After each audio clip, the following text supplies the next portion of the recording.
নমস্কার বন্ধুরা, আজ আমি আপনাদেরকে একটি গল্প শোনাবো। গল্পটি হলো অহংকারী কাক। এক ছিল কাক, ভারী তার অহংকার। কাকের আবার অহংকার কেন? তার না আছে চেহারা, না আছে গলার স্বর, কিছুই নেই বটে। কিন্তু কাক একদিন বনে ঘুরতে ঘুরতে পেয়েছিল কখানা ময়ূরের পুচ্ছ। সেই পুচ্ছ সে তার পাখায় নিয়েছে গুঁজে, তাই তার খুব অহংকার। সে আর কাকের দলে মেশে না। খুঁজে খুঁজে সে গিয়ে হাজির হলো ময়ূরের দলে।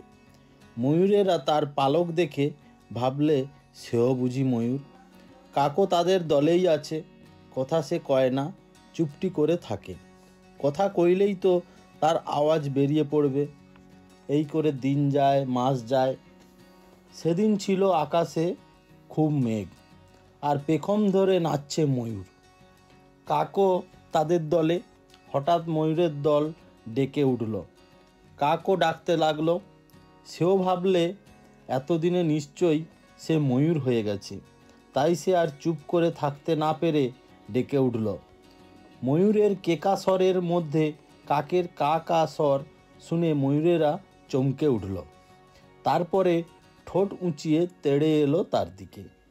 তারপর ময়ূরের পুচ্ছগুলো ঠোঁট দিয়ে তুলে তো ফেললেই তাকে ঠুকরে ঠুকরেও একেবারে ব্যস্ত করে তুলল।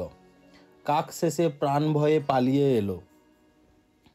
এবার আবার নিজের জাত ভাইদের কাছে এসে হাজির হলো, কিন্তু তারাও তাকে দলে নিল না। তাকে ঠুকরে কামড়ে তাড়িয়ে দিল। কাক পুরানো বন্ধুদের ছেড়ে নতুন বন্ধুদের কাছে গিয়েছিল, তারাও তাকে তাড়িয়ে দিল। আবার বন্ধুদের কাছে ফিরে এলো, কিন্তু তারাও তাকে ঠাঁই দিল না।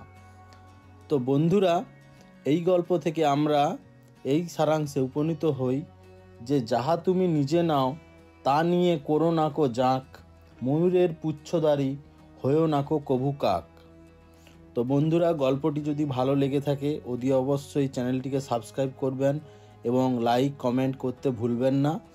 এবং আপনারা যে কমেন্ট করবেন অবশ্যই নাম লিখবেন, তাহলে আমি পরবর্তী ভিডিওতে তাদের নামগুলো আমি বলতে পারবো। তো অবশ্যই শেয়ার করবেন। ধন্যবাদ। পরবর্তী ভিডিওতে আবার দেখা হবে।